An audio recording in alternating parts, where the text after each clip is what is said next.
We're here in Central America to search for ancient technology in Nicaragua and Costa Rica.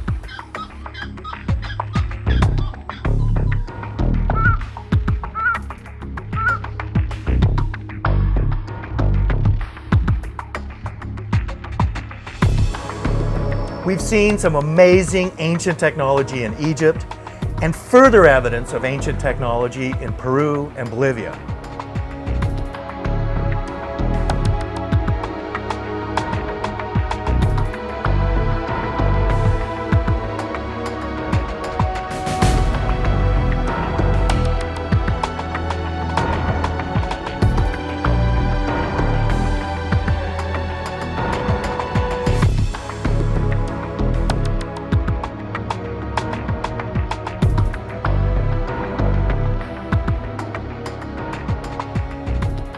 I then decided we needed to investigate the many mysteries of Central America and the possible evidence for advanced ancient technology in that region.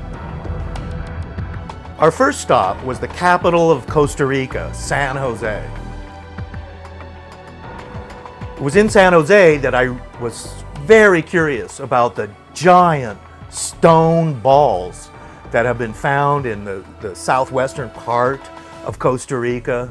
Many of these balls are huge, bigger than a car, and they've been moved to certain parks that are in San Jose where people can view these megalithic stone balls. I was really curious as to how these stone balls were made. My experiences with Christopher Dunn showed me that the ancients had some kind of power tools and engineering capabilities, much like we have today. And in fact, the machining of these perfectly spherical stone balls is something that is so difficult, it could really only be done with power tools. Despite the fact that these megalithic stone balls are found throughout Costa Rica, the various museums and publications give no idea of what the purpose was of these balls or even how they were constructed.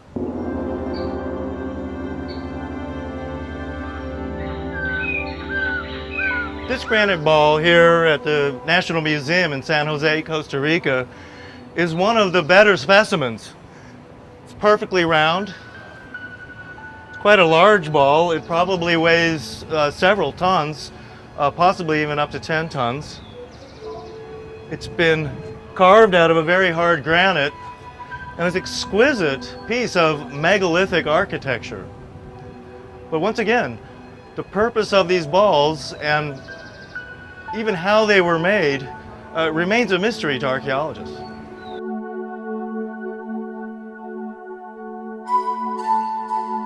One of the theories on Atlantis is that Atlantis was around 10,000 BC, a worldwide civilization, a maritime civilization.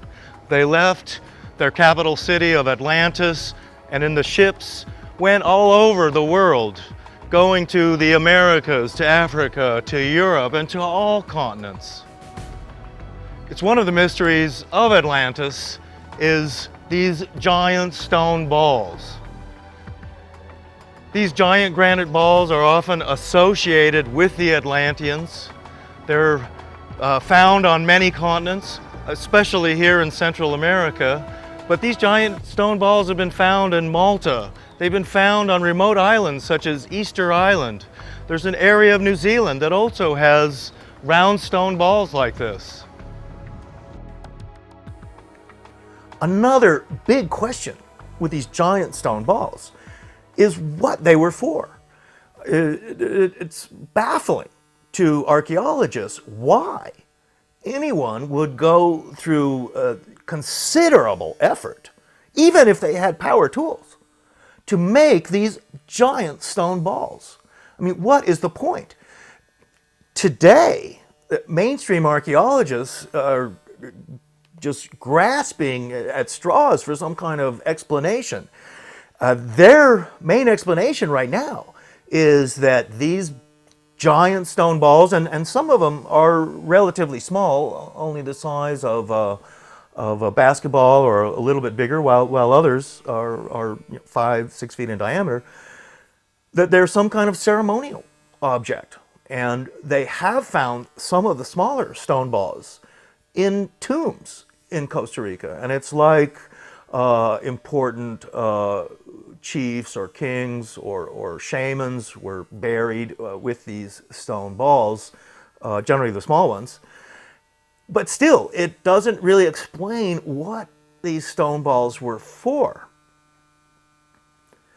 It's my theory that these stone balls that are found in the tombs and burials of some of these important people in ancient Costa Rica, that they didn't know what these balls were for either, and that these balls are many, many thousands of years old.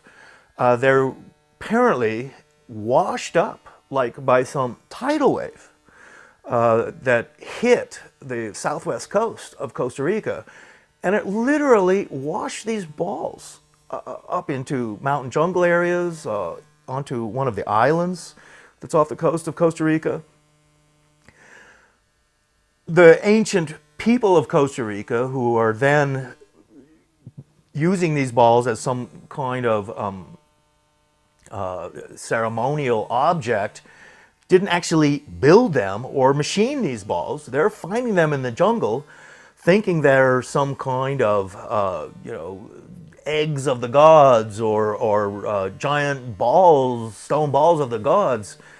And then the small ones, just because they're some oddball important object, are buried with these chiefs.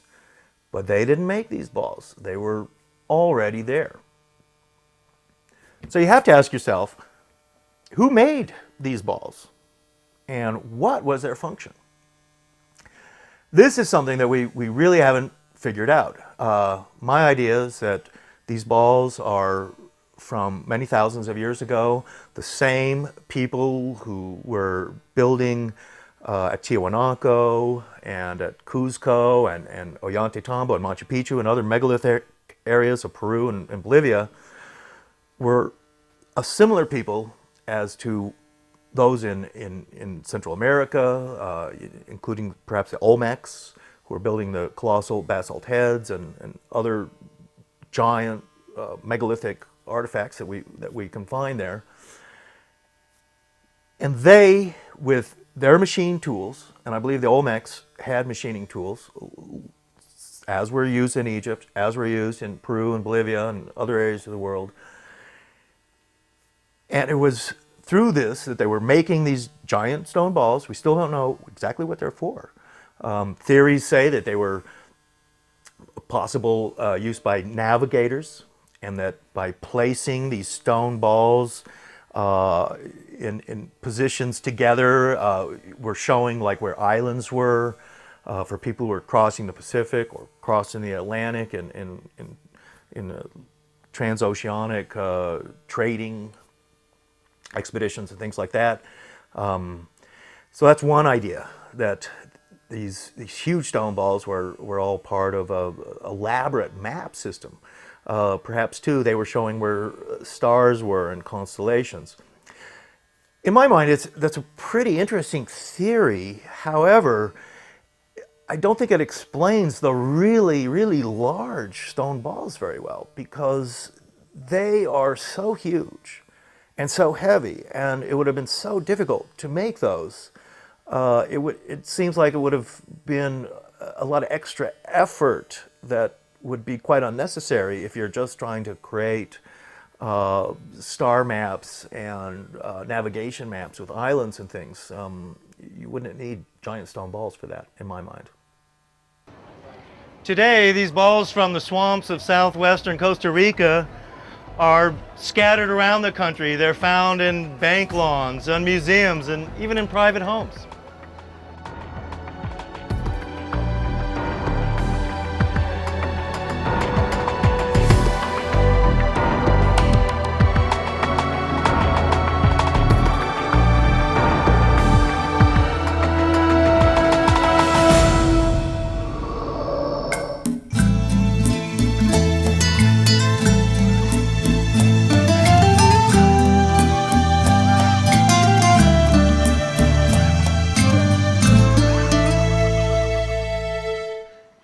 We're deep in the jungles of central Costa Rica, the lost city of Guayabá. This is a city that was unknown to the archaeological world until 25 years ago.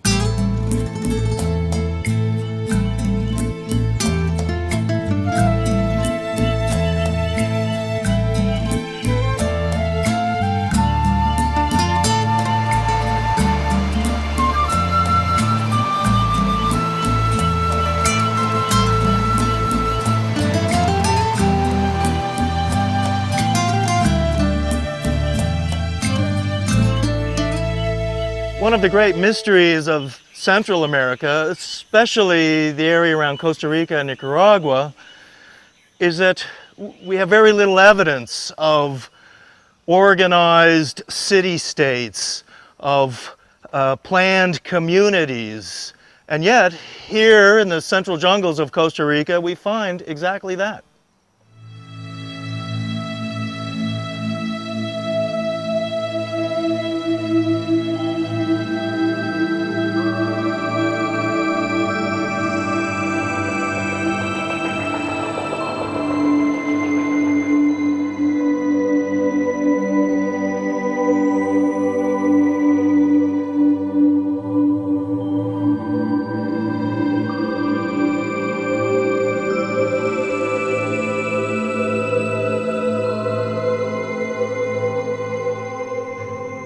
We see this wide road. We see these well-built platforms on either side. Yet this amazing city was abandoned a few hundred years before the Spanish arrived. We don't know who the people were who built this city. We don't know where they went or why they abandoned this city. It's part of the mysteries of Costa Rica and Central America.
One of the problems with the search for ancient technology here in Central America is, as you can see, we're in a very dense rainforest.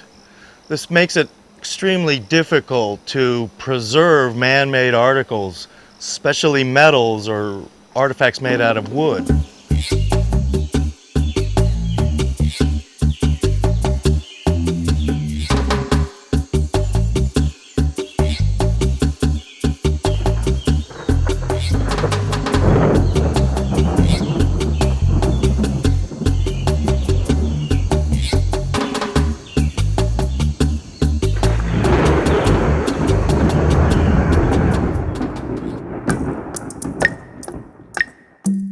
One of the other interesting things that we discovered in Costa Rica is their use of tattooing and stamps.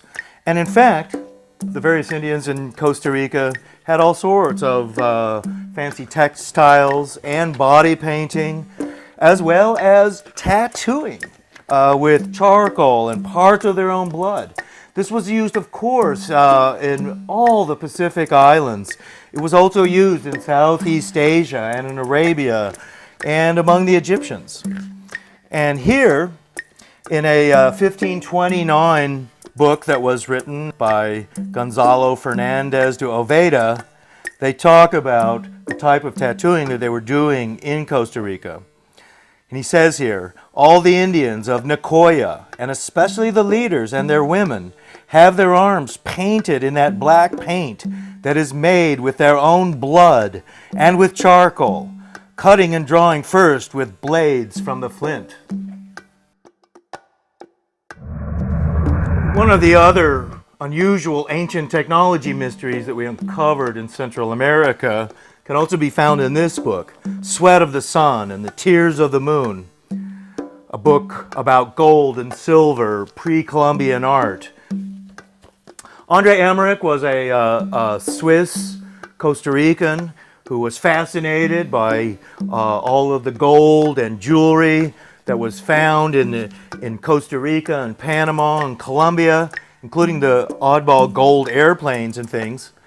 It's mainly about the gold work and jewelry from Colombia and Panama and from Costa Rica. And a curious thing is in this book. On page 94, they show a gold pendant found in Panama. It's thought to be several thousand years old, and it has a gem inlaid in it. It's about 4.5 inches long, and it appears to be a zoomorphic pendant of some kind of heavy machinery. If you look at it, it has what looks like a backhoe coming out of the back. It's got blades in the back. In the front, it has a skid plate and other things. It appears to be really a monster that was really some kind of heavy machinery. In ancient times, to have electricity, to have iron and other very strong metals, this would naturally lead to power tools, to heavy machinery, and ultimately, even in a sense, to flight. It's interesting, with this pendant being made out of gold and an unknown gem in the center of it, is that gold is indestructible. All the gold that exists from ancient times still exists today in the form of jewelry, in ingots, in coins of gold. Gold itself was very valuable to the ancients, and it can't be destroyed. It doesn't rust and oxidize like other metals. But there's a problem with gold. Gold is really too soft to work in machines and things. Gold can be used in electrical devices, but otherwise it's best used just as jewelry. You know, there's a lot that you don't know about the banana. The banana is, in fact, a seedless fruit, a fruit that seems to be genetically engineered in remote antiquity to be a seedless plant, like a seedless grape or a seedless orange. Bananas exist all over the world, even on remote islands. Bananas are one of the few fruits that you can live completely on, with protein and carbohydrates and vitamins and other minerals. Bananas are the world's tallest grass, but grasses normally reproduce by seeds and by tubers in their roots. The banana, however, is unusual in that the banana is only able to reproduce through its roots and through shoots and tubers, not through the actual fruit itself. Therefore, there's an indication that sometime in remote antiquity, the banana was genetically engineered to be a seedless fruit. Perhaps it was engineered in what we like to call Atlantis.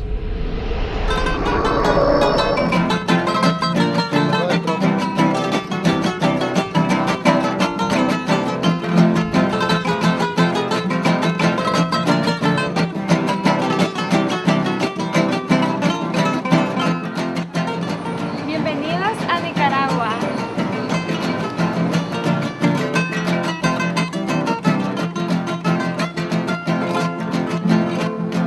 Caballito chontaleño de mi tierra tropical. Corre, corre que a la vuelta es aquel cañaveral. Ahora vengo satisfecho porque a mi negra he besado. Traigo el corazón deshecho y me siento desmayado. Tierra mía, Nicaragua, otra tierra no se iguala, porque sé que no hay chochera con mi tierra. tierra pinolera.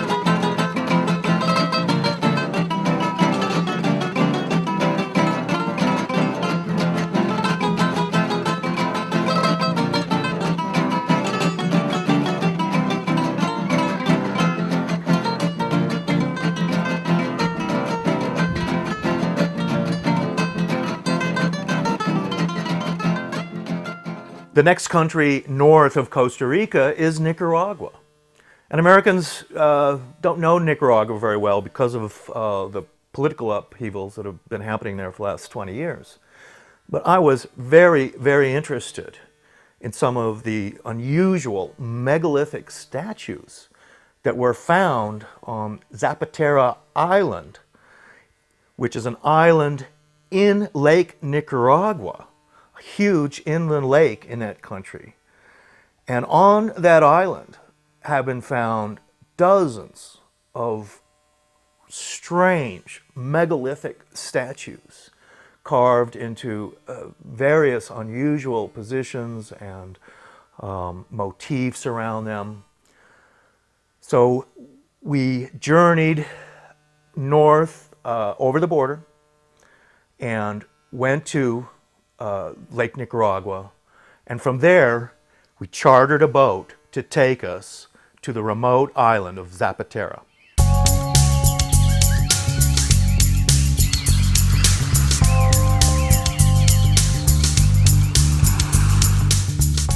Lake Nicaragua is a huge lake, the size of Puerto Rico.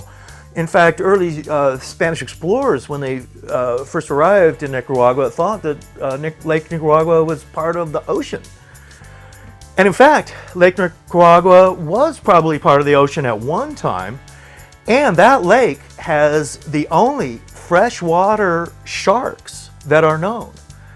And these sharks live in Lake Nicaragua, and at one point, that lake had to be a saltwater lake that was connected to the ocean, but over time, it became a freshwater lake, and the sharks, over time, adapted to the freshwater.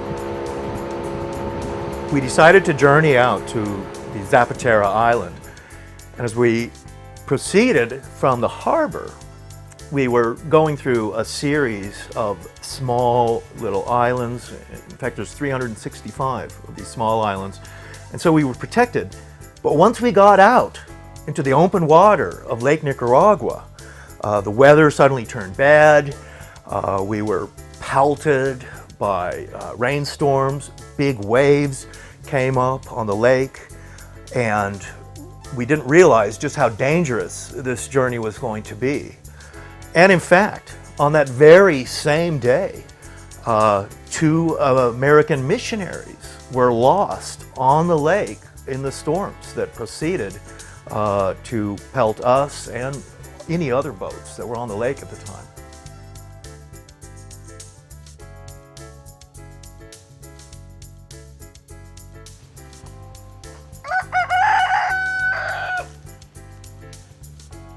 It was here on Zapatera Island in Lake Nicaragua that the American archaeologist Ephraim Squire discovered in 1840 over 20 mysterious megalithic statues. These statues are in a convent in the city of Granada on the shores of Lake Nicaragua.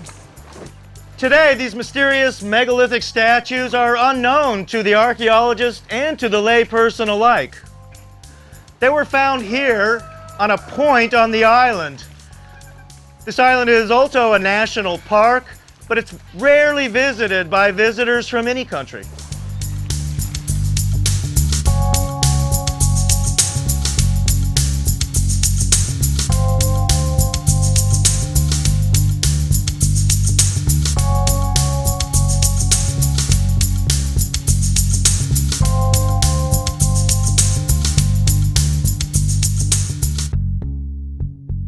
This is what was known as the Point of the Figures on the island of Zapatera. This is where Squire found the 26 or more megalithic statues carved out of basalt. Who brought these ancient statues here? What were they for? Were they part of an ancient funerary complex? A giant cemetery for the ancient kings of Nicaragua? Are they perhaps monuments to the ancient seafarers who came on transatlantic voyages in search of the Pacific Ocean?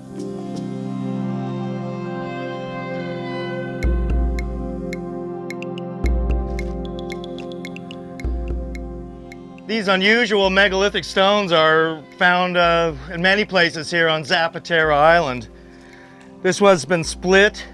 It in fact appears to be a section of what was perhaps a giant pillar that held up the ceiling of some kind of temple. How old this is and exactly what kind of structure it was a part of is a mystery. This basalt column has been carved with certain kinds of designs and engravings. And basalt is extremely hard rock, quite difficult to carve, making construction of such an edifice all the more mysterious. Nicaragua has had a tremendous history of earthquakes, volcanic eruptions, and tidal waves. Here's some evidence right here with this basalt pillar being split by an earthquake. Probably was many times this size originally, holding up part of a ceiling of a giant building. It too has crumbled, and what's left of the ruins here on Zapatero are just a few rocks and broken pillars like this one.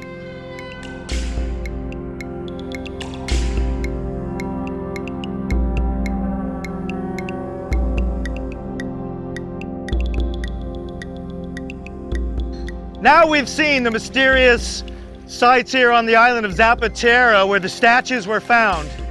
So we'll go directly to the convent in Granada to really view these giant statues.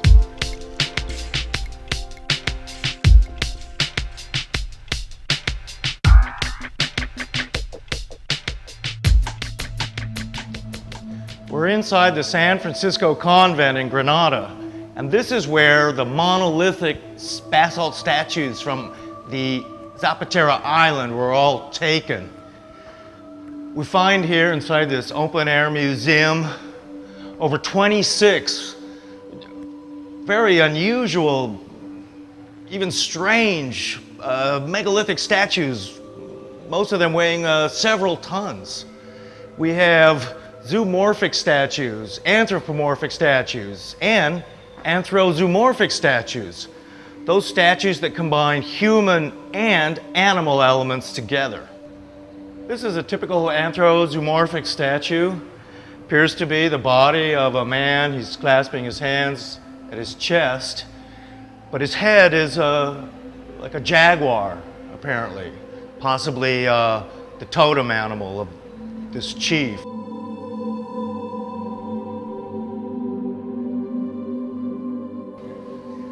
This statue is anthrozoomorphic, and in fact appears to be some kind of a warrior whose head is coming out of a crocodile head, possibly the kind of helmet that he wore into warfare.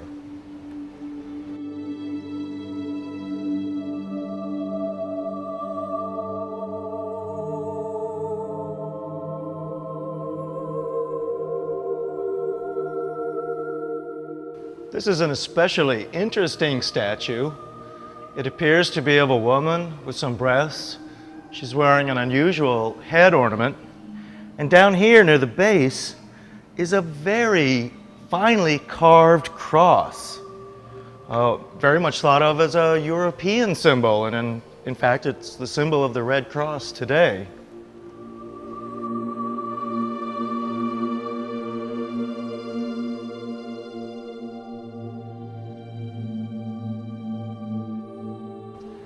This basalt stela is actually not a statue, but some kind of a border marker or temple marker, and it has carved into it some kind of serpent, perhaps a sea serpent or giant anaconda. In many ways, I find this very similar to the kind of stelas that we see around Lake Titicaca in Peru.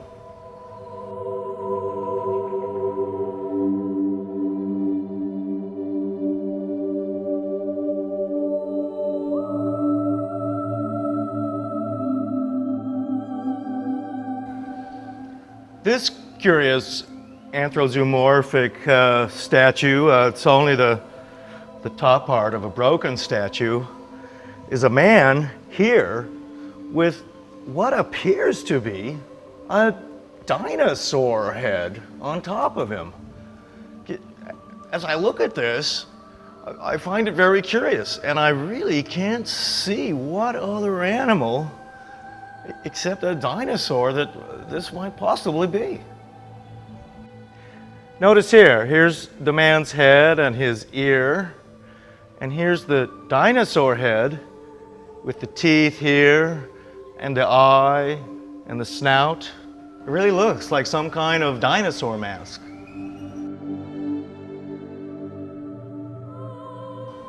This piece is apparently one of the pillars that was holding up the temple on Zapatero Island. It's now been moved here to the convent of San Francisco in Granada. You can actually see what's called tenons at the top for other pillar pieces to fit. And this piece is especially unusual because this stone has a dual purpose. One purpose is as a section of a pillar to hold up a temple, but it also has a metallic mold carved into it. And this mold would have been used apparently for making axe heads or even possibly keystone clamps. And we see how molten metals would be poured into these hourglass shapes. We see a channel for the metal to come through and pour a second axe head in hourglass shape. It's clearly been used for some kind of metal manufacturing. This itself is curious because it indicates that one of the things that was going on here on Lake Nicaragua, at Zapatero Island, and on the mainland was some kind of metallurgical industry.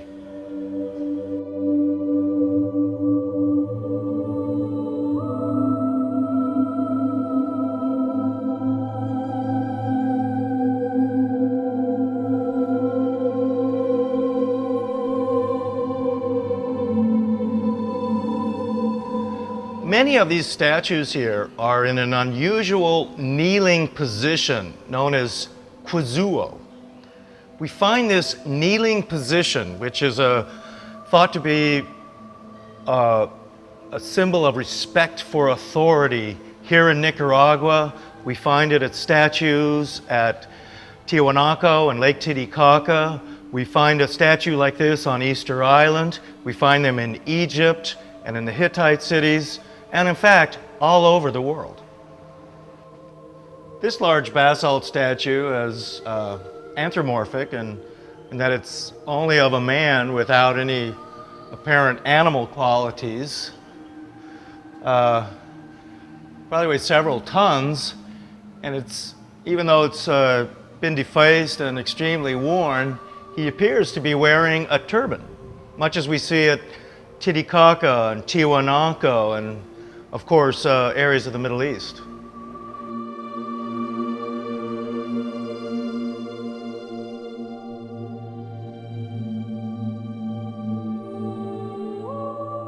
Each one of these monolithic basalt statues represents a piece of the past. If we could only understand the symbols and the meaning of each of these statues, it would help us unravel the mysteries of Nicaragua.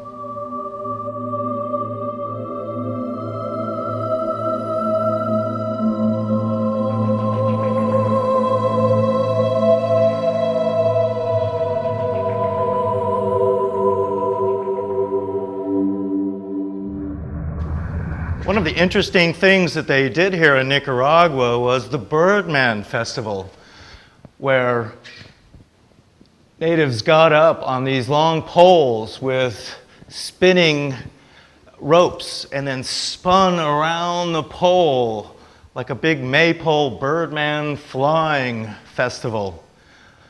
This same unusual ritual also takes place in northeast Mexico at the ruins of Tajín. There's many similarities here in Nicaragua with the discovery of the Olmec civilization in Mexico during the 1940s. Both here in Nicaragua and with the Olmecs in Mexico, many of these giant heads and basalt statues were just found buried in swamps and jungles.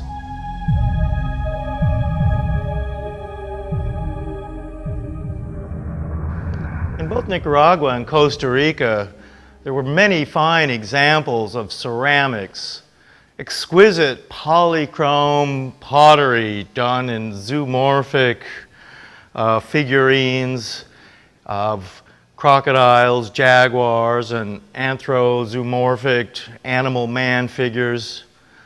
Some of the finest ceramics that we find in the world.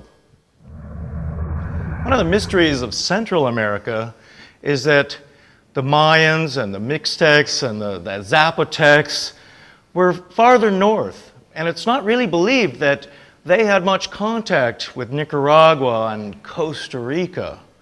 Similarly, the Incas and other South American cultures were farther to the south. So we have in Nicaragua and Costa Rica something of a null zone here at the southern part of North America that's not really definitely connected to any of the known civilizations that we're aware of.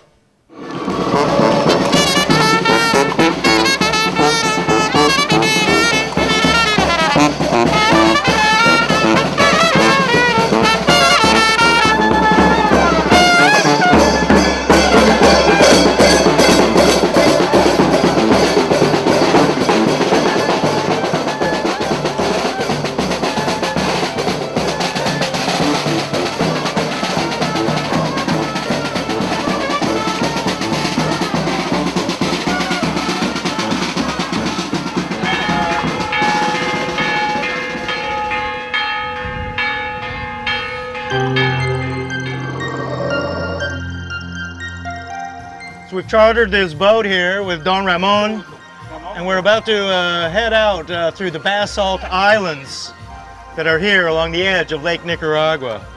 Amigo, that's it.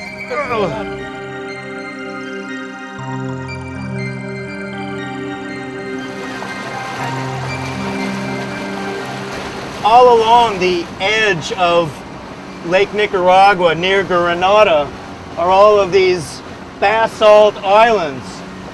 Today people are building houses on some of these islands. They appear to be artificial, in fact, although it's been thought for many years that they're natural islands. However, on the remote Pacific island of Ponape, there was also an island city like this known as Nan Madol, and it has over 100 artificial islands just like this made out of basalt.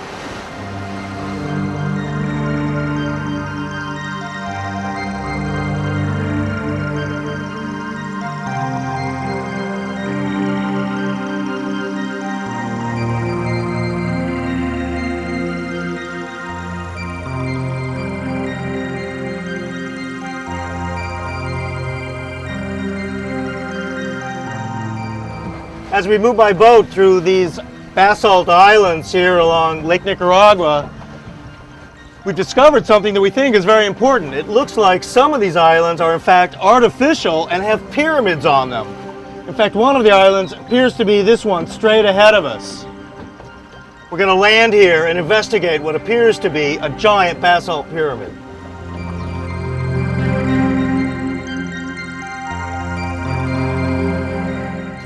We're landing on the artificial island with the pyramid that we've discovered.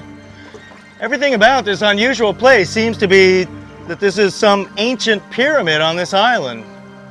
Giant blocks of basalt stacked up.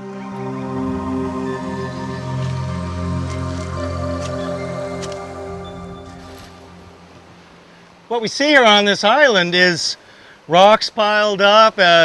You see certain levels of terracing, very large basalt blocks. It seems incredible to me that they're just here naturally. They appear to have been piled up, but it's difficult to tell.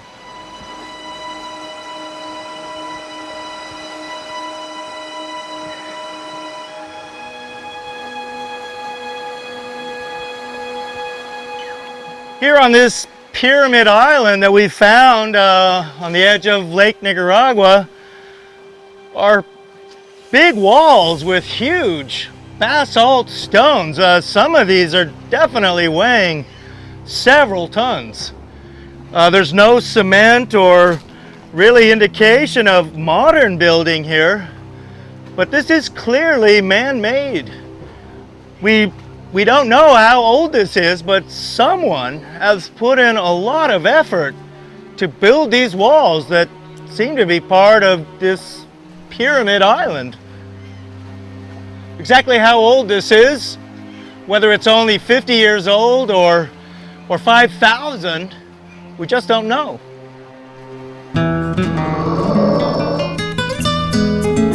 Our next stop was the Gulf area of Mexico, the area around Villahermosa and Veracruz and Jalapa. This area is the heartland of the mysterious Olmecs. The Olmecs are one of the most baffling of Central America's cultures, and probably the oldest. Archaeologists now trace the Olmecs back to at least 1,300 BC. The Olmecs are known for their colossal heads. These are 20-ton basalt giant heads that are carved from one of the hardest rocks known. The carving's extremely fine. It appears to be machined, and that some kind of power tools were used on these basalt heads. How they were transported and brought to various areas around the Gulf of Mexico and Mexico is a mystery. And similarly, like the giant stone balls of Costa Rica, it's not really known what the purpose of these giant heads was and what they were doing with them. It's presumed that they were somehow the kings, the chiefs of the Olmecs.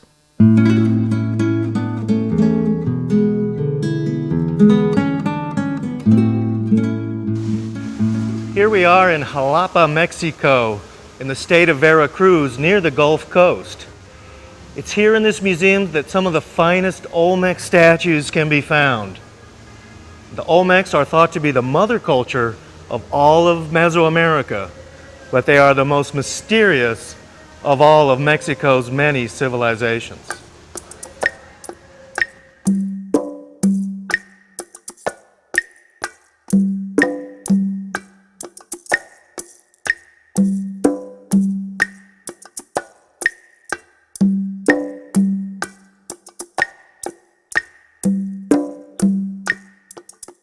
In the early 1940s, University of California archaeologist Matthew Sterling discovered over 5 colossal Olmec heads made out of granite, the largest weighing over 24 tons. It's a mystery how the Olmecs were able to move these giant heads and other statues over 100 kilometers from the quarry to their pyramid city at La Venta. Archaeologists assume that the Olmecs didn't know about the wheel. The Olmecs are really a recent discovery to archaeologists. Prior really to 1940, archaeologists and historians did not recognize the Olmecs and that they existed. Certain art that was coming out of Mexico was noticed to be very unusual. And in the 1930s, the Smithsonian Institution and the Museum of the American Indian in New York, they started realizing that some of the artifacts that they were getting were not Mayan and couldn't be ascribed to any of the known cultures in Mexico. Then in 1940, a huge archaeological conference was held in Mexico City. And in that conference, Mexican archaeologists and American archaeologists presented evidence to archaeologists from all over the world that there was an older culture than the Maya. And this culture they called the Olmecs, or the rubber people. And in that conference, they claimed that the Olmecs were the oldest of all the cultures in Mesoamerica, and that the Mayans and the Zapotecs and Mixtecs were all coming ultimately from this older culture, which they then called the Olmecs. So many questions remain about the Olmecs. Who were they? Were they from Africa, from Egypt, from Atlantis? We know that the Olmecs are over 3,000 years old. But what were they doing here? Why were they carving these giant heads?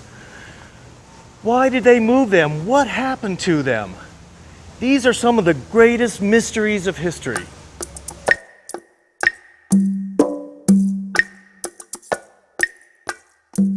This Olmec altar is from around 1200 BC, according to archaeologists. It's also carved out of basalt and shows a man emerging from a cave, possibly the creation cave. We can see here how it was buried and has been almost completely eroded over time. In my book, The Mystery of the Olmecs, I discuss much of the history and how many of the giant statues were found. In fact, one of the most famous Olmec statues, which was discovered in 1945 at San Lorenzo, which is near to Veracruz, along the Gulf Coast of Mexico. This giant basalt head was completely buried in the ground, as were almost all of these huge heads. And people were walking over it, and a trail happened to just pass over the forehead of this giant buried head. And eventually archaeologists realized that, yeah, this rock that was just exposed on this trail was part of this huge and beautifully carved Olmec head. And of course, like many of the giant Olmec heads, it looks very African. When we look at the heads, we see that not only are they colossal, weighing many tons, but the facial features seem to not be American Indian, but more African, with the wide nose, the thick lips. They're wearing some kind of leather helmet. They have the stern expressions of warriors. Many Olmec statues have a trademark frown on their face. All of these features puzzle archaeologists, and it's one of the mysteries of the Olmecs. They appear to be Negroes from Africa. Many of them have thick beards and mustaches and appear to be Caucasians from the Eastern Mediterranean. Other Olmecs seem very Oriental and Chinese in their look. Is it possible that thousands of years ago in southern Mexico and Guatemala and Honduras, that this area was some kind of trading zone where ships and seafarers came across the Atlantic, across the Pacific, meeting in Central America? And this early culture is known today as the Olmecs. With some of these colossal heads, they are intricately carved out of basalt, which is extremely hard stone. And carving these basalt heads, in my mind, would have required some pretty advanced technology and tools, including, I think, power tools. In fact, one of the colossal heads from San Lorenzo was very interesting and unique because it was a 20-ton basalt head, but along parts of the top of the helmet are all these strange pockmarks and circular grooves in it. And in fact, archaeologists have wondered about these strange pockmarks on this head, because it's like after it had been carved as a complete stone head, someone then took what was a power tool and was basically dishing out parts of the head with this power tool in like an effort to deface it. And this has baffled archaeologists for a number of reasons. One, they don't know why someone would try to deface this basalt head with these pockmarks, and they can't figure out how these marks would have been made on the head, because in their mind, the Olmecs were primitive people. They didn't have knowledge of the wheel. Of course, they didn't have power tools. But how they could have bashed out these little circular pockmarks, they can't figure out. And in fact, they have all of the indications of being some kind of a power tool that was dishing out these little circular holes on this basalt head.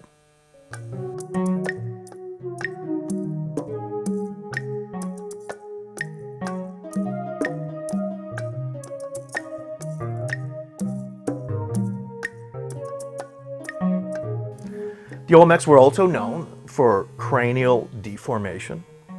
They were, as you know, I sometimes call them cone heads, and like in South America and other areas of the world, like Malta, the Kurds, the Otanists in Egypt, like Akhenaten and Nefertiti, and their children all also had elongated craniums.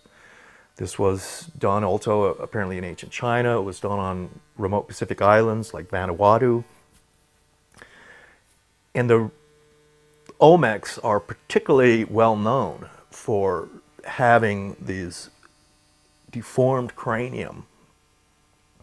What the purpose of that was, we don't know. Some of these people had crania that was twice the size of our own heads. How were they doing this? One of the ways that apparently they did it was they took a baby's head, and the plates in your head haven't fused yet when you're a small baby, and by binding the head, you're able to elongate the skull and essentially deform it. Some of these people had their heads flattened and like very wide. Others had their heads extremely elongated so that they were narrow and came to a top as a cone head. We don't know why people did this, but it was a practice used throughout the world, and it's quite unusual. Just cranial deformation in itself is in some way evidence for ocean-going travel, trans-Pacific, transatlantic kind of voyagers. The idea that people in Africa and the Middle East and China and remote Pacific islands and in Mexico and South America, even the Chinook Indians, all did this separately and invented it separately doesn't seem right. I mean, this is something that people had to learn culturally and is, to say the least, highly unusual. Notice here on this Olmec statue, he's wearing a top knot on his head, which may have been the way he wore his hair. We find this curious top knot on the head is also found in the statues of Easter Island. One of the really strange statues in the museum is the statue that looks very Egyptian. Notice that he's apparently wearing the false beard that we associate so much with the pharaohs. Other parts of his head, too, seem to be Egyptian-type pharaonic headdress that he's wearing.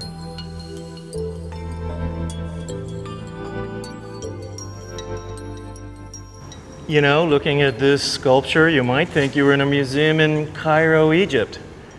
Notice here again that how his hands are on his knees. This is known as the Quizuo position. He's wearing an unusual headdress with the ball in front. It's possible that there was a snake here too. This also would have been very Egyptian. His headdress as well is very Egyptian. It's a very fine and well-made statue. Some Olmec statues are extremely unusual, even abstract in their nature, something you might find in a modern art museum. One of the interesting things about the Olmecs, too, is that their core area is known as the Isthmus of Tehuantepec. And the Isthmus of Tehuantepec is that narrow part of Mexico in the very south. And it's where Mexico is at its narrowest between the Atlantic Ocean and the Pacific Ocean. And in fact, this is the core area of the Olmecs. And the Olmecs were really on both coasts. They were on the Atlantic coast and on the Pacific coast. So the Olmecs could have had ultimately ports on two oceans. The Isthmus of Tehuantepec, too, has a lot in common with today's current Panama Canal. Back in the 1800s, when the Panama Canal was first being conceived, there were three areas in Central America that were being considered to try and create a transit zone between the Atlantic and the Pacific. Panama was, of course, being considered because it had a series of lakes and was a narrow area. Nicaragua was also being considered for this because boats could come from the Atlantic into Lake Nicaragua and they could get very, very close to the Pacific Ocean. However, there was still a narrow but high mountain range that's separating Lake Nicaragua with the Pacific. The third area that was considered was the Isthmus of Tehuantepec in Mexico. And what the Mexican government ultimately did was build a railroad between the Atlantic and the Pacific and to bridge this narrow area. But it's kind of curious because the Olmecs themselves had already realized that, yeah, this area was the Tehuantepec Isthmus in Mexico was an area where you could have the ports on the Pacific and ports on the Atlantic, and right in the middle of that area was the early megalithic cities in Mexico, such as Monte Alban and Mitla. And these areas, too, were part of the heartland of the Olmecs and ultimately became Mixtec and Zapotec cities. Here's another example of the very unusual Olmec art and style. It's very distinct, but the stylization is so unique, almost futuristic.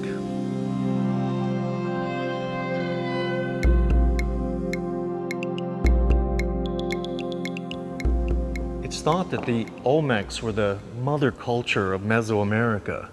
As archaeologists studied the Olmecs, they realized that many of the things that had been previously ascribed to the Mayans having invented had really been invented by the Olmecs before them.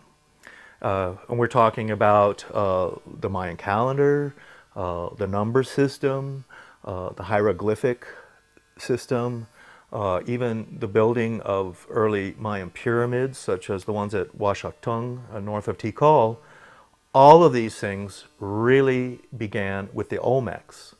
And it was the Mayans who essentially inherited all of this scientific knowledge that ultimately came from the Olmecs. Year after year, archaeologists discover new things about the Olmecs, pushing them farther back in time and deeper into the heart of Mexico. Only recently, archaeologists have discovered the oldest writing in the Americas, which is Olmec. Also, they've discovered Olmec remains near Mexico City. What caused the collapse of this great early civilization? We may never know the secrets of the Olmecs.